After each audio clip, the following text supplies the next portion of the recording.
Assalamualaikum warahmatullahi wabarakatuh. Om Swastiastu, Namo Buddhaya, salam kebajikan. Apa kabar Sobat Bangkom di seluruh Indonesia? Hari ini bersama kami dalam podcast Pemimpin Perubahan BPSDMD Provinsi Jawa Tengah. Kita akan membahas beberapa inovasi perubahan yang telah dilaksanakan oleh peserta yang mendapatkan pelatihan di BPSDMD Provinsi Jawa Tengah selama beberapa bulan terakhir ini. Hari ini kita kedatangan tamu dari Kebumen. Beliau adalah Ibu Dwi Sinta Rusana SE dari BPKPD Kabupaten Kebumen. Selamat pagi Ibu. Pagi Pak. Apa kabar? Baik, alhamdulillah. Semoga Ibu dalam keadaan sehat walafiat. Untuk yang pertama mungkin Ibu bisa memperkenalkan diri kepada Sobat Bangkom di seluruh Indonesia. Ibu bekerja di mana, kemudian pekerjaan sehari-harinya apa? Silakan. Perkenalkan, nama saya Dwi Sinta Rusana SE. Saya dari Badan Pengelolaan Keuangan dan Pendapatan Daerah Kabupaten Kebumen dengan jabatan Analis Perencanaan Anggaran. Saya peserta pelatihan dasar tahun 2022 angkatan 169. Kemudian pada kesempatan ini Ibu Dwi menyusun sebuah inovasi yang berjudul optimalisasi pengelolaan data keuangan di BPKPD Kabupaten Kebumen. Ibu, latar belakang Ibu menyusun inovasi ini apa, Bu? Jadi ada beberapa isu yang melatar belakangi pembuatan inovasi ini, yaitu adanya keterlambatan penerbitan surat penyediaan dana. Oke. Jadi di triwulan sebelumnya itu sering terjadi keterlambatan surat penyediaan dana yang menyebabkan penghambat di proses penatausahaan keuangan. Ya. Jadi saya berinovasi membuat SOP agar ada standar waktu pelaksanaannya sehingga SPD ini bisa diterbitkan tepat waktu, kemudian untuk bisa digunakan sebagai syarat pengajuan surat pengajuan pembayaran. Oke. Jadi ternyata latar belakangnya ada suatu keterlambatan dalam hal prosedur yang tidak atau belum pernah ditetapkan, Bu ya. Jadi Ibu ini menyusun sebuah SOP atau prosedur agar SPD ini dapat terbit tepat waktu sehingga tidak mengganggu pencairan dana. Seperti itu, Bu ya? Betul. Ya, itu bentuknya apa, Bu? Bentuknya suatu standar operasional prosedur. Ya. Dibuat menggunakan kertas biasa, Ya. yang di dalamnya itu ada penjelasan mengenai alur Ya. dan standar waktu setiap proses pelaksanaannya. Ya. Saya membuat standar waktu pelaksanaan total itu untuk penerbitan SPD itu 5 hari kerja. Sebelumnya berapa hari kerja? Sebelumnya kan belum ada standar, Ya. jadi lebih dari 2 minggu. Lebih dari 2 minggu, katakanlah 14 hari. Sehingga sekarang diefisienkan hanya menjadi sekitar 5 hari kerja. Ya.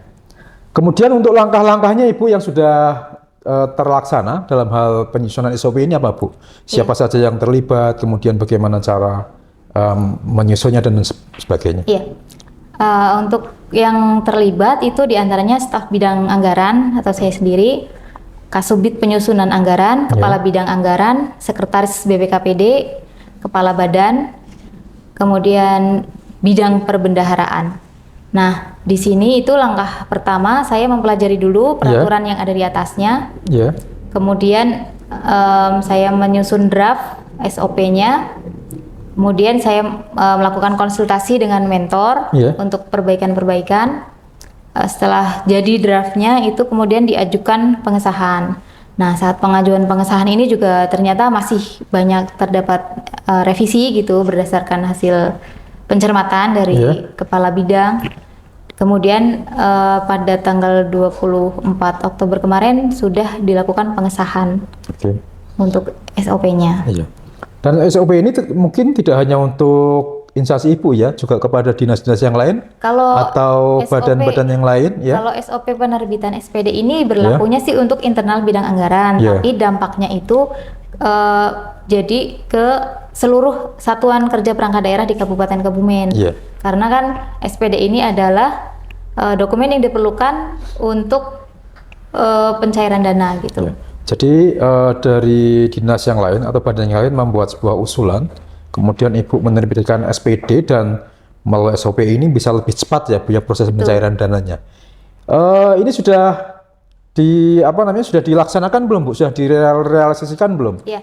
Hasilnya bagaimana? Di kegiatan aktualisasi kemarin, tuh saya melakukan penerapan SOP terhadap penerbitan surat penyediaan dana dan hasilnya itu sudah ada perbaikan walaupun belum signifikan. Jadi yang untuk bulan Juli yang periode sebelumnya itu SPD terbit setelah tanggal 20 di awal triwulan. Nah, untuk kemarin direalisasinya itu tanggal 14 Oktober sudah terbit. Nah, untuk selanjutnya rencana tindak lanjutnya itu saya akan membuat SOP lagi tentang penyusunan dokumen pelaksanaan anggaran yang dimana DPA ini akan menjadi dasar penerbitan SPD yang akan menentukan lambat cepatnya penerbitan SPD itu sendiri, sehingga bagaimana ini bisa tercapai sesuai SOP berarti harus ada SOP yang mengatur proses di tahap sebelumnya juga gitu.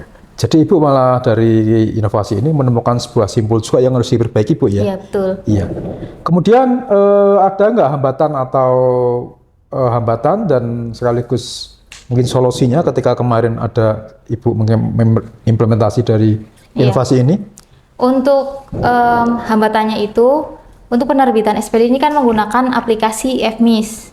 Ya. Apa namanya? FMIS. FMIS. FMIS. Ya. Jadi sedangkan untuk dokumen pelaksanaan anggaran ini penyusunannya menggunakan aplikasi SIPD. Jadi kami dua aplikasi itu yang menjadi kendala karena harus memindahkan migrasi data dulu dari aplikasi satu belum terintegrasi ya Bu ya? Belum terintegrasi. Jadi itu salah satu hambatan PR kita gitu Pak. Nah, untuk solusinya kita kemarin mengerjakannya itu membuat sebuah tim namanya Satgas FMIS gitu di kantor, dan membuat grup di mana kita untuk penerbitan SPD ini bahu-membahu bersama-sama untuk mengerjakan SPD-nya. Jadi untuk mengejar sesuai SOP yang telah ditetapkan. Jadi sudah ada solusinya Bu ya, meskipun sebenarnya masalah pokoknya belum ada integrasi antara dua aplikasi Bu ya. Iya. Ibu kemudian harapan setelah mengerjakan SOP ini, harapannya ke depannya apa Bu? Harapan ke depan dengan adanya SOP tentang penerbitan surat penyediaan dana ini adalah ketepatan waktu dan perbaikan pelayanan kepada SKPD.